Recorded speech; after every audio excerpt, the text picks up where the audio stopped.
My name's Laura, and I'm from Leeds in the north of England. That I used to work morning shifts in a petrol station when I was at Loughborough Uni. Any day I had afternoon lectures, I'd get up at 5 o'clock in the morning, work from 6 o'clock till 12 o'clock, then I'd get the bus to uni in time for my 1 o'clock lectures. It was quite a good gig, really. After the morning rush, the last 3 hours or so were usually quite quiet. And if the boss wasn't around, I could sometimes get away with just chilling in the office and reading a book in between serving customers. One morning, a Tuesday, a man walked into the petrol station who had to be in his 40s or 50s. His appearance grabbed my attention right away because when I looked up from my book, I saw that he was the spitting image of Mark Bolan from the cover of T-Rex's album, Unicorn. My dad, God rest his soul, was a big T-Rex fan, and I used to flick through all of his old LPs when I was a kid. I always found myself transfixed by Mark Bolan's face. He was such a beautiful man when he was alive. But the guy that walked into the petrol station looked like his evil twin or something. He had the same mop of dark, curly hair, the same dark, tired-looking eyes, but he had much sharper features and looked extremely gaunt, like a skeleton that someone had papier-mâchéd a thin layer of wet tissue paper on. He was dressed that part too, with a sheepskin coat, a bright pink t-shirt, and what looked like blue bell-bottom jeans. It would have been a solid outfit, too, if it wasn't for the sorry state of his clothes. Instead of making him look good, even if it was a very vintage kind of good, they just made him look weird, smelly, and creepy. I usually didn't concern myself with people's appearances much. It was a petrol station, not a nightclub. So, even Dracula could walk in, fangs all bloody with his cape blowing in the wind, and I wouldn't say a word if he just paid for his fuel and left. Under the circumstances, I think I'd rather it was Dracula who walked in that day, as opposed to Mark Bolan's evil twin. He grabbed a pint of milk from the fridge section, walked up to the counter, and asked for X amount of fuel on whatever pump it was. I took his money, gave him his change, and then thanked him for his custom. 99 times out of 100, a bloke would just say, "Cheers, love," and then off they'd go. But Evil Bolan stayed by the counter, looked at me, and then said, "You're a pretty young lady, aren't you?" To say my skin crawled would have been the understatement of the century. I'm not great at taking compliments as it is, which I know is a big me problem, but when the compliments come as greasy and creepily spoken as Evil Bing, it knocks me pretty sick, and I do mean creepily spoken, too. It wasn't just some throwaway compliment. As he was walking out, he drew out the word "very" before "pretty," like, "You're a very pretty young lady, aren't you?" and the "aren't you" was all squeaky, like he was talking to a kid or something. I get that we had a big generation gap between us, but I was a grown woman, not a child. Now, even back then, I knew better than to talk back to a stranger like that, and it's not worth the risk. So, instead of being lippy with him, I said, "Thank you," in a polite but very reserved way, and then stepped away from the counter to make it look like I had work to do in the stock room. It was a trick that I'd used once or twice, a gesture that said, "I'd love to stop and chat, but duty calls." For the most part, the men attempting to flirt with me took the hint and made their way back to their cars. But in Evil Bolan's case, I turned my back on him and immediately asked, "Where you going?" With as pleasant a smile as I could manage, I turned back, and I was about to tell him I was off to the storage room to carry on my stock count, always a solid excuse, when he said, "Don't walk away from me. Trying to talk to you."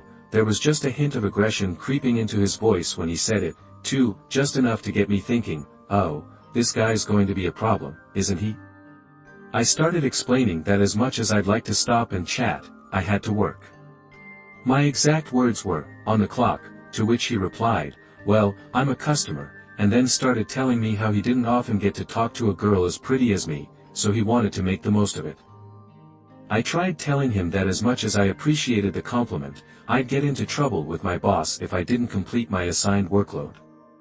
Evil Bolan just waved away my concerns and then told me, "I'll deal with your boss if he complains." Then, just as I was about to reply, he told me, "I wish I was as pretty as you." I know some of you might be thinking I'm a bit full of myself, dropping the word "pretty" a lot, but it was verbatim what he was saying to me. I'm not just using this whole thing to drop a not-so-subtle humble brag, and also, I'm bad at handling compliments as it is. But for a grown man to say, I wish I was as pretty as you, in the slimy, lewd way it was said, was just this whole new level of cringe for me. In response, the only thing that came to mind for me was to say something about how inappropriate that was in a professional setting. And while I was sure his intentions were pure self-preservative flattery, I didn't appreciate him commenting on my appearance. And the guy just laughed like this, short chuckle and snort, and then asked me, "Don't you like being pretty?" For the first time in our conversation, I couldn't think of a response either professional or heartfelt. I just wanted to run into the stock room, slam the door, and kick the crap out of a few cardboard boxes, while pretending that they were evil bullies' ball sack. But I was scared that if I did, he might follow me. So instead, I tried my best to stand my ground and repeated that I didn't appreciate his tone or his question.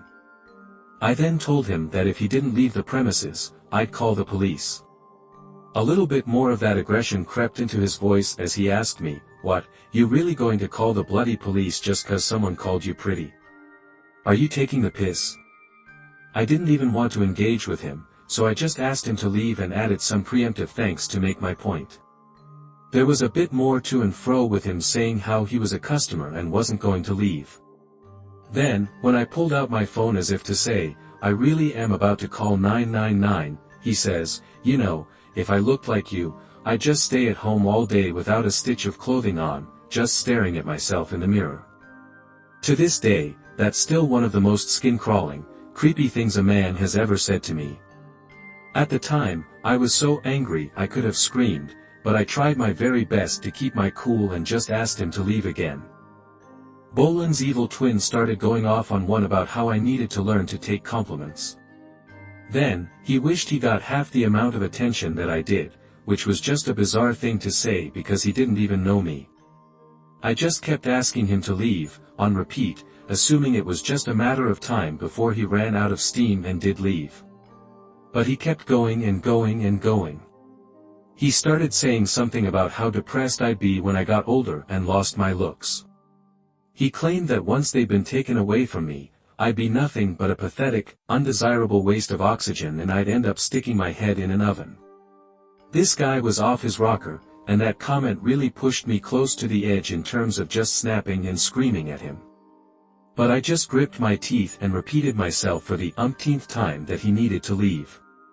And that's when he said, "If you don't want the attention, if you don't like being pretty, then I can make you not so pretty if you want." The threat immediately silenced me, but it didn't paralyze me. In the second after he said that, I brought up my phone, dialed the police, and then asked for them. The guy did like a sort of fake outraged laugh, but then his voice changed almost completely.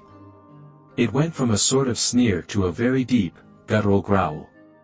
He said that if I had such a big problem with being pretty, he could come over the counter and smash my face in until I didn't look like a person anymore.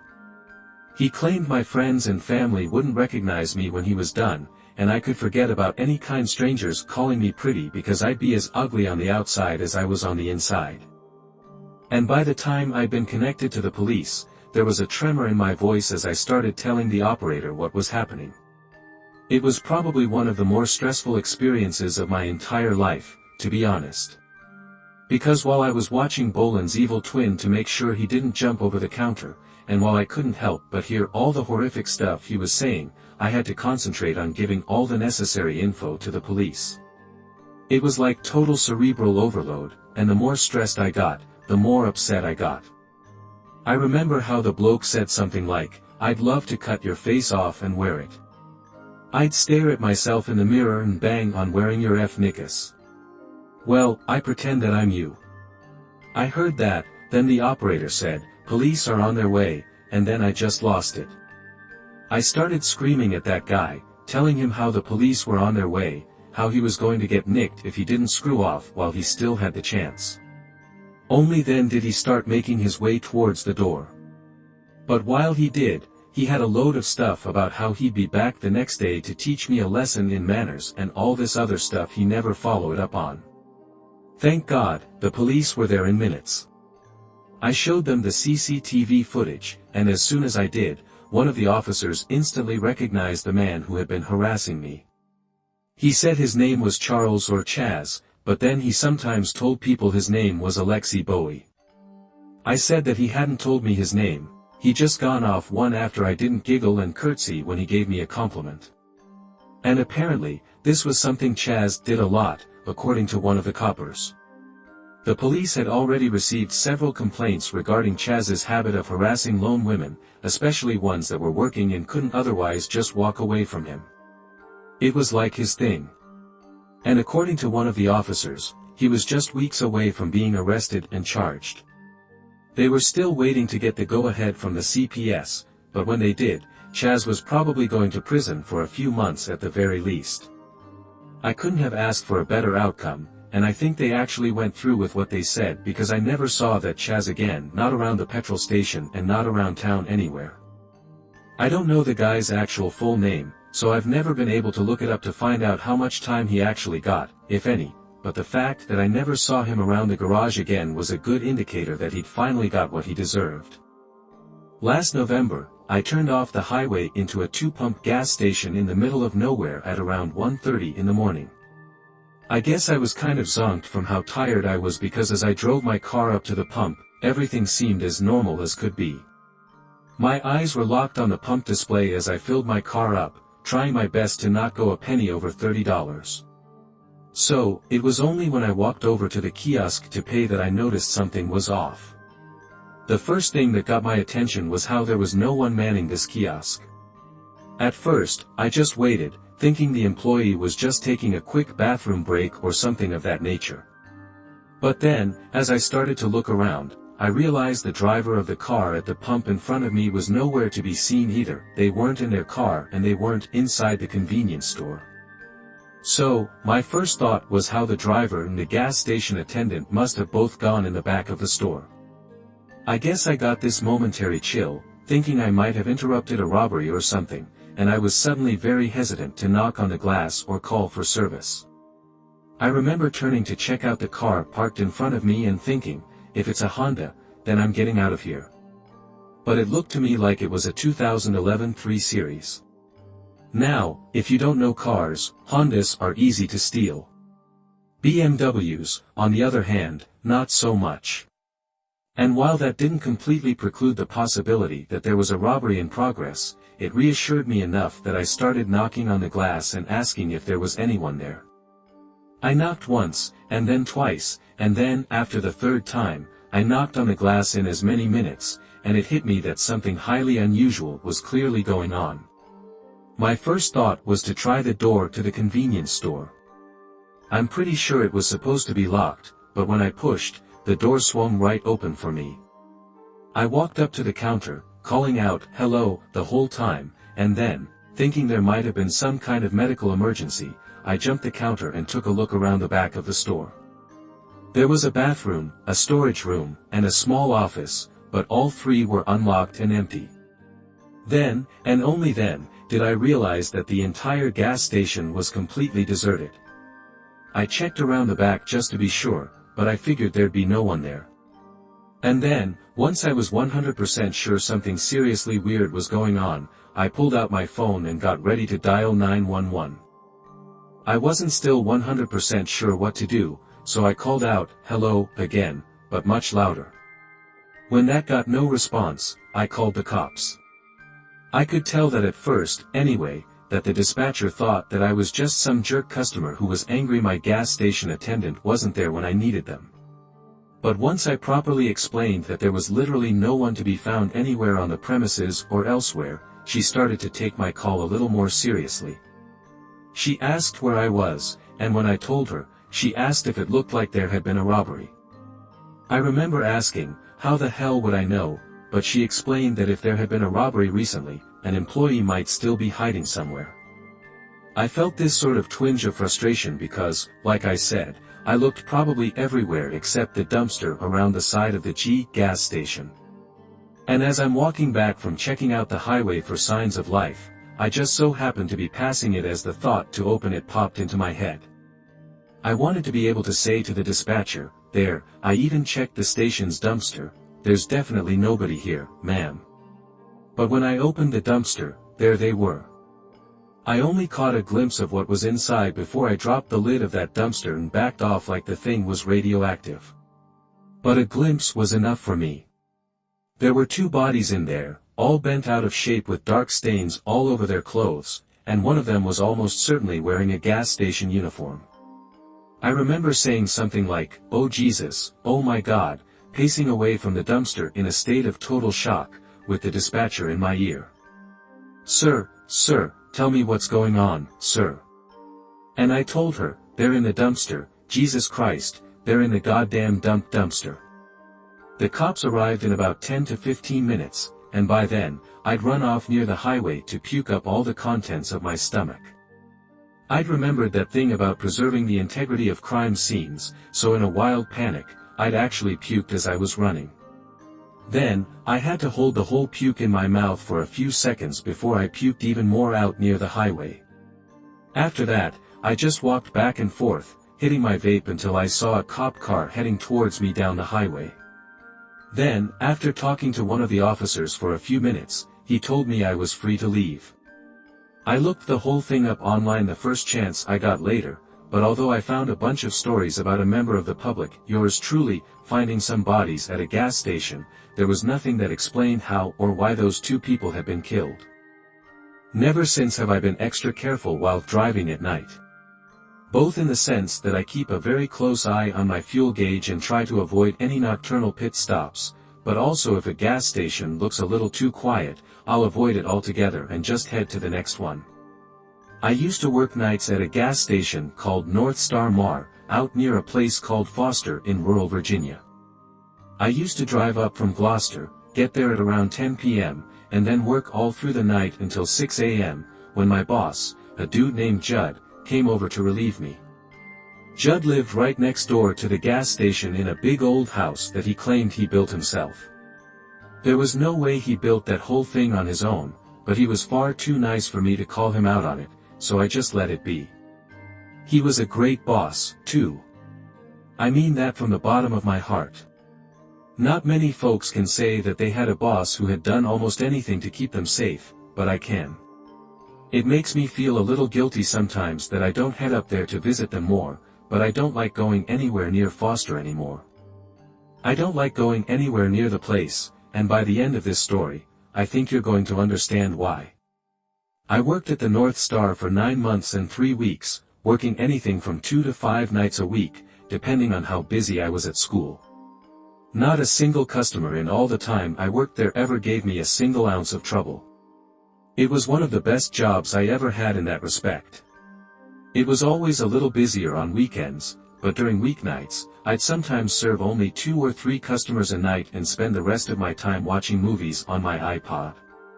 Back then, that was like a revolutionary thing to do. Judd was really chill about that. He didn't give me a bunch of cleaning tasks and he didn't give me any busy work at all, actually.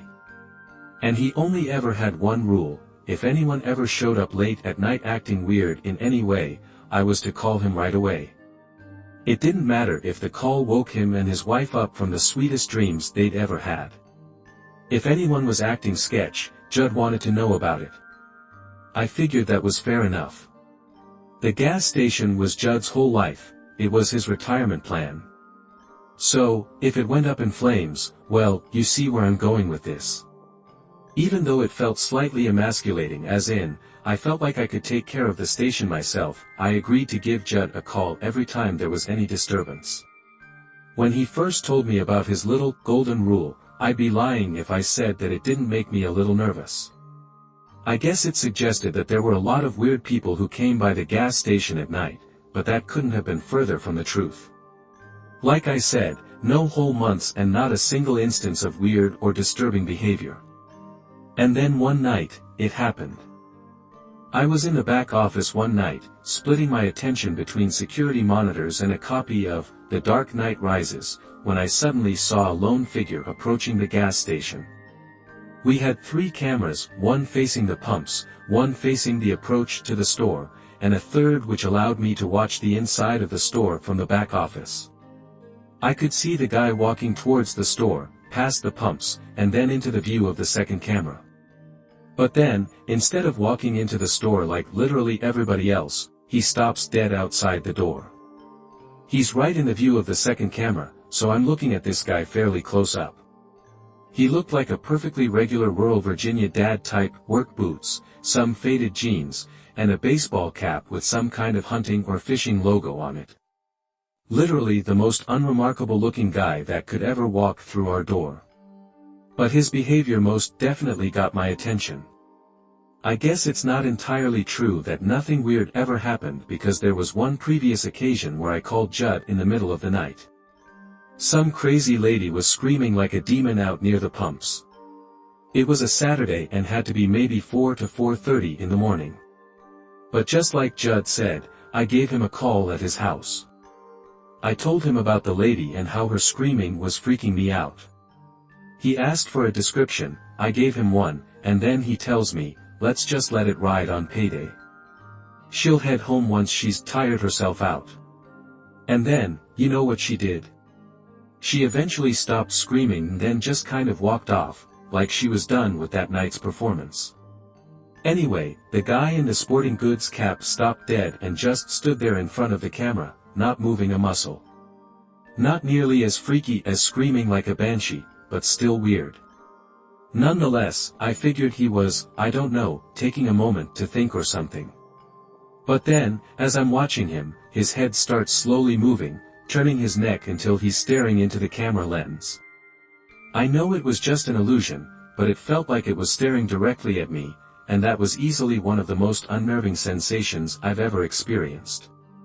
Once the guy's behavior reached a concerning level of weird, I grabbed the phone and called Judd.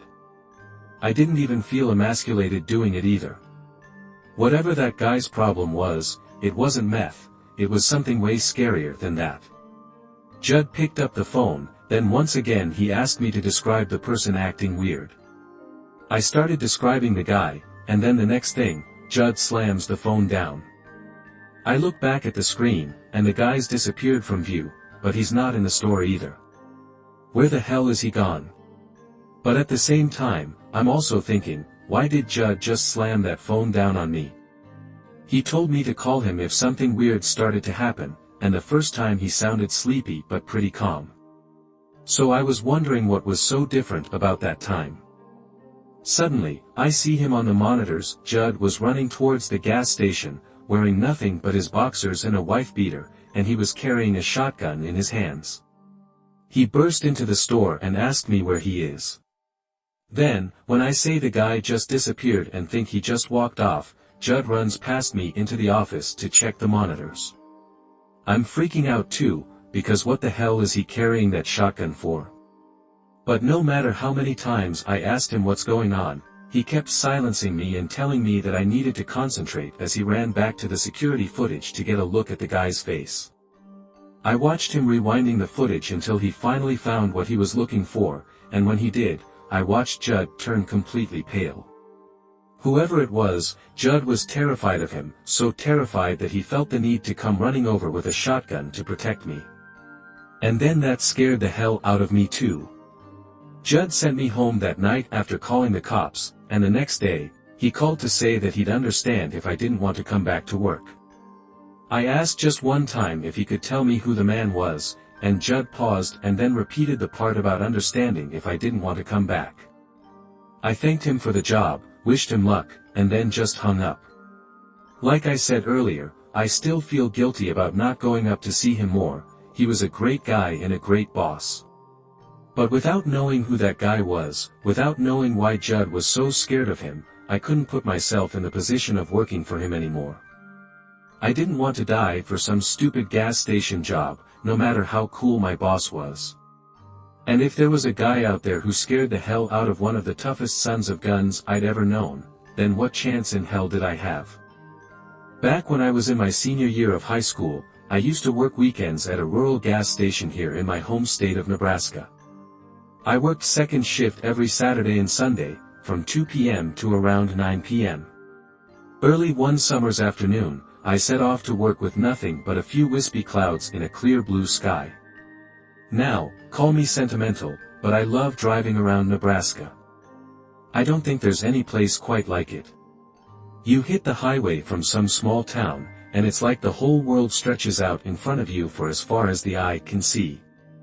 There's an almost unbroken skyline, only occasionally interrupted by a windmill, a barn, or a cluster of trees.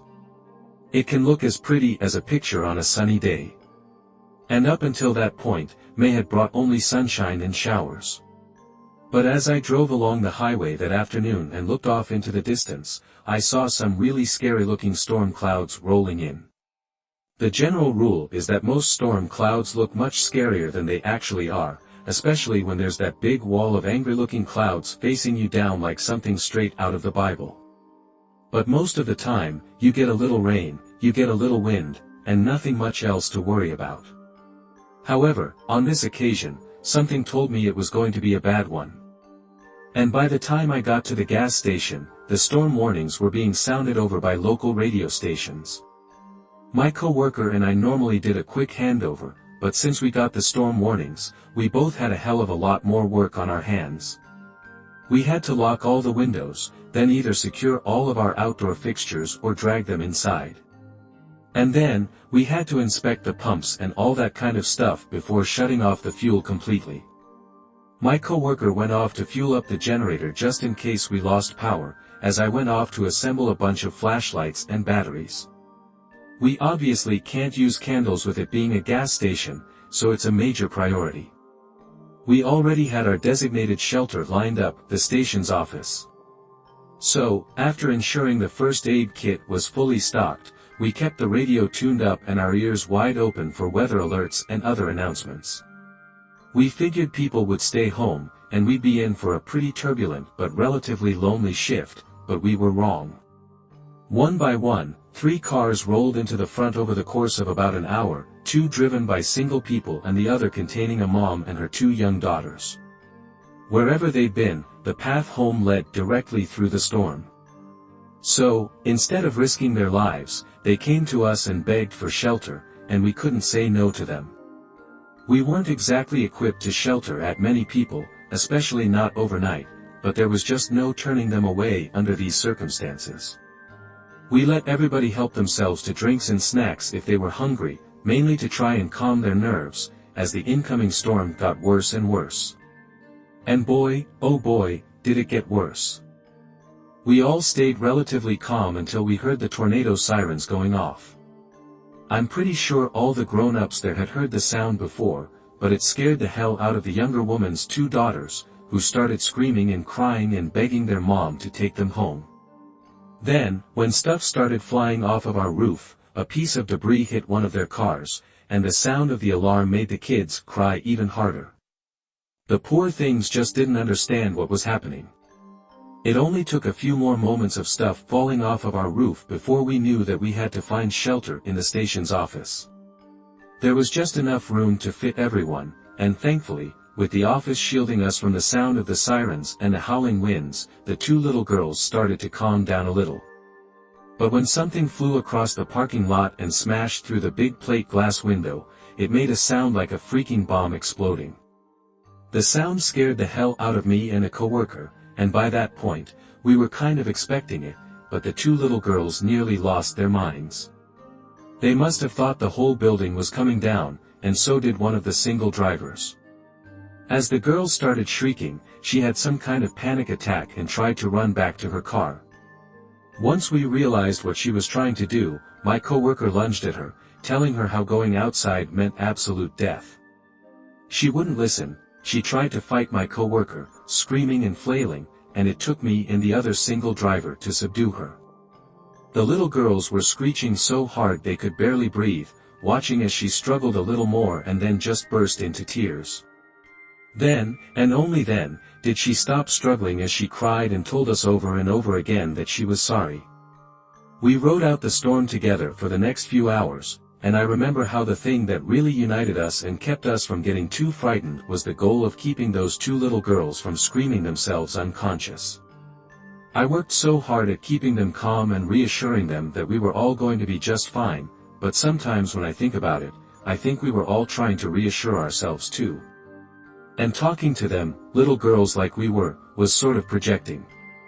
I think eventually the sounds of the winds died down, and after about an hour or so, it looked like it was safe for everyone to make a move. We walked into the store to find it absolutely trashed, and so much stuff had blown in that it was impossible to determine what exactly had smashed the window and made that explosion sound. Glass, snacks, magazines, and debris were just everywhere, and we had to tread very carefully over it all to keep from falling on the carpet of shards. The folks thanked us before they got into their cars, especially the young mom who thanked the other two drivers for helping keep her daughters calm when she, too, was almost losing her mind. After that, everyone except me and my coworker went their separate ways, leaving me and him like, what in the hell did we just go through? On Thursday, April 16 of 1987, 4-year-old Marina Childers was playing with her toys out in her family's front yard. Marina lived in Union City, Tennessee, with her 22-year-old mother, Pamela Bailey, along with her stepfather, Johnny, and her 4-month-old half-brother, Damon. Also attending the house that day was Marina's 7-year-old stepbrother, Jerry, who was present until he was picked up by his mother at around 3 o'clock in the afternoon. At around 3:30 p.m., with Marina still playing in the front yard, her mother washed dishes while watching her daughter through the large double-hung kitchen window. Pam looked down for mere moments, scrubbing and rinsing a few dishes, until she heard the screech and skidding of car tires coming from the street outside. She looked up and saw a red vehicle with Kentucky license plate speeding down the street and away from her home. At first, Pam simply shook her head and returned to her work, yet seconds later she was hit with a terrifying realization. She peered through the window again, then, as a choking panic erupted in her chest, she rushed outside into her front yard to find that little Marina was nowhere to be seen. Following a frenzied search of the surrounding area, Pamela rushed to contact the police.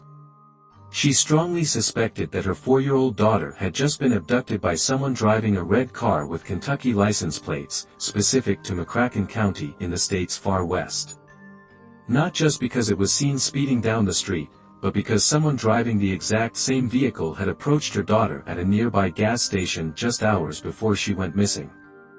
After surrendering to the kids' demands, Pam had taken Marina and her brother Jerry to a nearby gas station to pick up some candy. After obtaining her sweet treats and in her excitement to return home, little Marina had run out of the store, following her mother's purchases with the goal of being the first back to the car. Pamela quickly followed her daughter out into the gas station's parking lot, calling out to her as she went.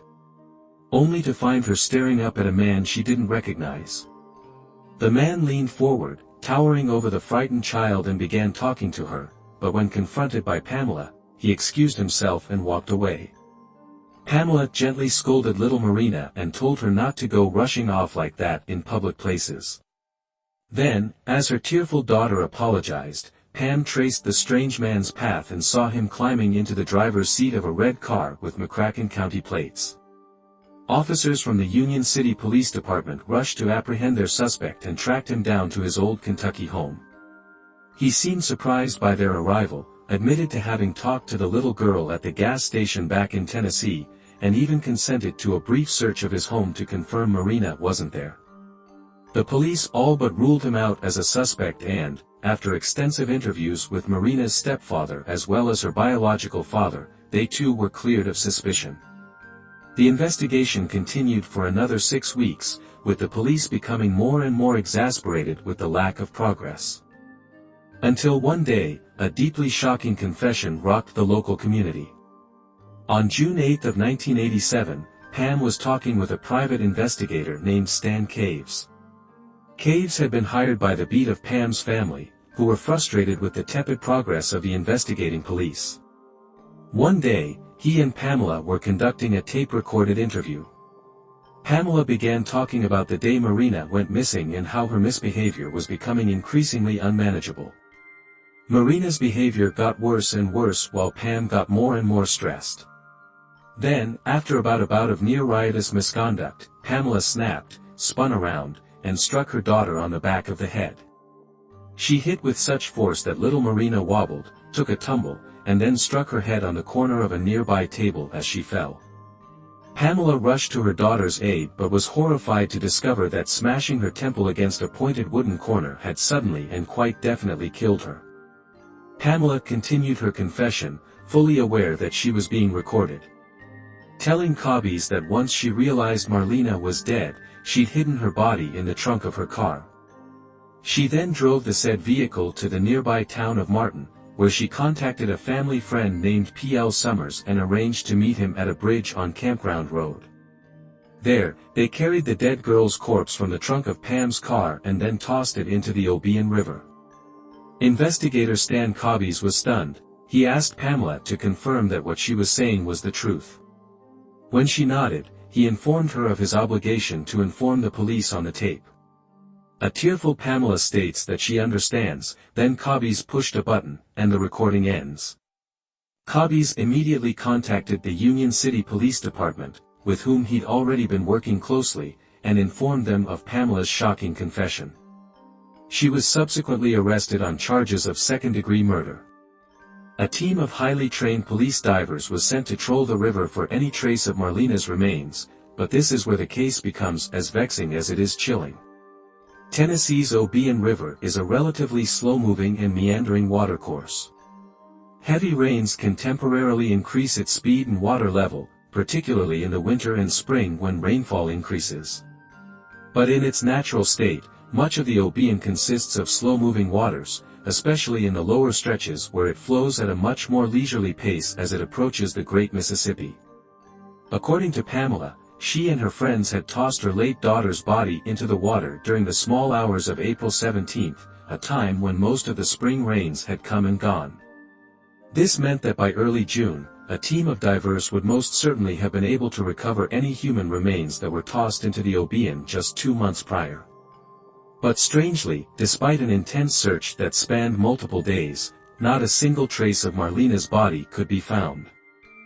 Curious regarding the inconsistency in her story, homicide detectives visited Pamela while in custody and asked her to confirm the location of the dumping site. It was here that Pamela once again shocked investigators by recanting her entire confession. Pamela explained that just days prior to the taped confession with Stan Cavins, she'd been released from a psychiatric hospital. The stress of losing her daughter had been too much to bear, so after a brief stay under the care of medical professionals, she was released, having been prescribed a cocktail of antidepressants. Pam then claimed that not only had she been high as a kite during the taped conversation with Cavis, but he had heavily intimidated her prior to its recording, using the threat of the electric chair to coerce a confession. Police then asked her what involvement, if any, her friend P.L. Summers had in her daughter's disappearance, and Pam made yet another astonishing claim. Summers wasn't her friend, he'd been her lifelong abuser, and it was he that had abducted and murdered little Marina. According to Pamela, Summers' interest in her would wax and wane. Sometimes he'd be a constant menace, demanding satisfaction whenever the mood took him, other times he'd leave her in peace for months on end, but he always came back for more. Then one day, after Summers called to arrange a date, she decided that enough was enough. Summers stopped by, but instead of giving in to him, Pamela fought off his advances and then threatened to call the police. Summers' response was to threaten Marina's life, and then a few weeks later, there's a screech of tires while she's washing dishes, and her little girl is gone. A decidedly puzzled pair of homicide detectives then paid a visit to P.L. Summers at his home. There, they informed him of the accusations, and his reaction was incredulous. Summers categorically denied Pam P's shocking claim and retorted by painting her as a liar of pathological proportions. He stated that he and Pamela had shared a brief dance many years ago and that he didn't even know that she had a daughter, let alone kidnapped and murdered her. The police then asked Summers if he had an alibi for the day of Marina's abduction. He responded by listing several, all of which proved credible when cross-referenced by detectives. The police had no choice but to rule Summers out as a potential suspect. But here's where the story takes another unexpected turn. Just months later, P.L. Summers was arrested on charges of molesting a 9-year-old boy. An article from the Kentucky-based Paducah Sun, dated September 30 of 1987, states that a 65-year-old named P.L. Summers was arrested the previous afternoon on charges of aggravated battery. Moreover, Summers was arrested immediately after a traumatized child approached their parents. It wasn't caught at the scene, it wasn't some kind of sting. Summers was visited at his home around 4 hours after the attack. Unless the 9-year-old he was accused of molesting had a photographic memory and a talent for articulating the finer details of a person's appearance, it's safe to say that the police considered him a suspect due to his history of child abuse. As it turned out, there was some degree of truth to Pamela's frightful claim, but the fate of her daughter remained a deeply troubling mystery. Many police officers doubted Pam's story, and others doubted her sanity.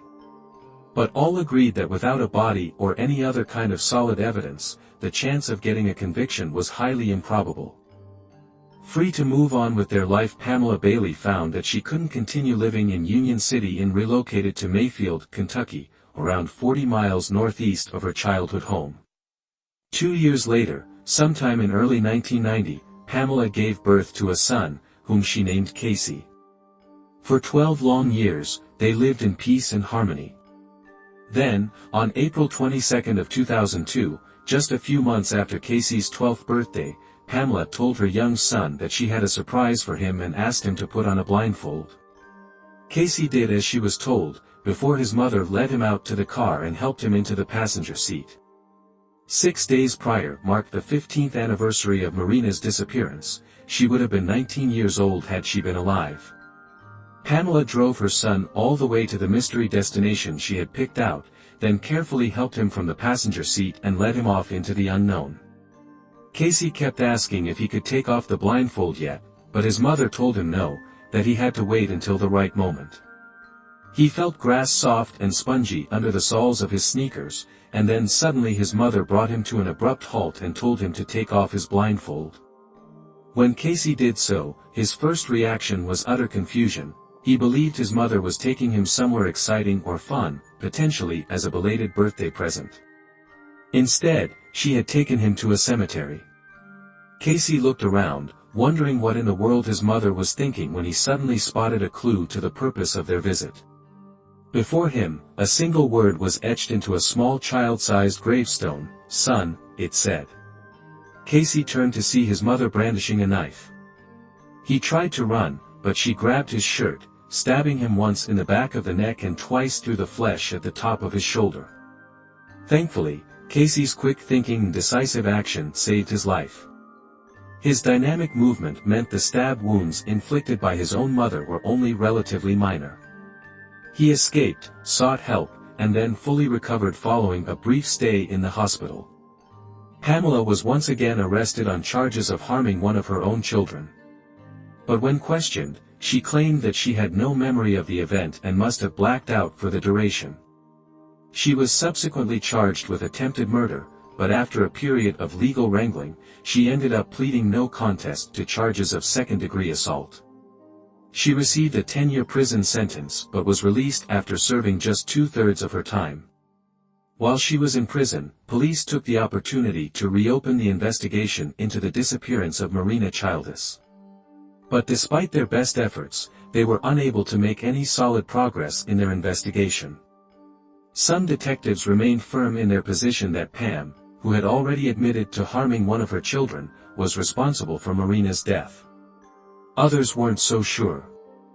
According to one former homicide detective, there was a potentially credible sighting of Marina at a Memphis hair salon just 6 days after she went missing. 2 hairstylists claimed that a girl with a strong resemblance to Marina was brought into their salon by 2 grown women, who also appeared to be the guardian of a similarly aged boy. The women asked for the little girl's hair to be styled, but during the cut, the little girl kept sobbing and saying that she wanted her mother. The stylists claimed the women referred to the girl as Marina, but thought very little of the encounter until they saw the girl's picture in a local newspaper. At that point, they seemed convinced that little Marina and the sobbing child were one and the same. Following the reported sighting, Marina's maternal grandfather drove all the way to Memphis to personally verify the story. Lead Detective Strickland tracked down one of the women who had reportedly brought Marina for a haircut. However, After she was questioned by police, it was determined that the little girl had not been his missing granddaughter. Yet, in their haste to pursue more recent leads, investigators appear to have neglected what is arguably their strongest avenue of investigation, the man in the red car. Despite having his name stricken from the list of potential suspects, the involvement of the mysterious driver with McCracken County plates has never been fully explored. Not only was his vehicle spotted speeding away from the scene of Marina's abduction, but they just so happened to bump into one another in a gas station parking lot just hours before. Police seem to have assumed that since Marina was sitting on the man's couch or at his kitchen table, she couldn't possibly have been present in the home. Yet their search appears to have been skin deep. The driver could have drugged Marina to keep her quiet before secreting her away in a very discreet hiding place. Alternatively, he could have handed Marina off to an accomplice in the hours between speeding away from her home and arriving back in McCracken County on the other side of the Kentucky-Tennessee state line. It's entirely possible that Pamela was in cahoots with this mystery driver and made a calculated decision to confuse and frustrate any subsequent investigation by claiming that she had been her daughter's killer. But if that was the case, why arrange for her daughter to be abducted in the first place? If 22-year-old Pam believed that she was too young to be a full-time mother, she could have easily placed her daughter into adoptive care. But that would have come with a degree of stigma, a sense that she'd given up. However, arranging for Marina to go missing, especially if it happened during a brief lapse in her otherwise attentive care, would leave Pam blameless. But what if Pam had a little more to gain than just her freedom? What if she lied about her daughter's fate in order to mask an immense personal gain? Between 1924 and 1960, a woman from Memphis named Georgia Tan stole and sold up to 5,000 different children, operating under the cover of her position at the Tennessee Children's Home Society.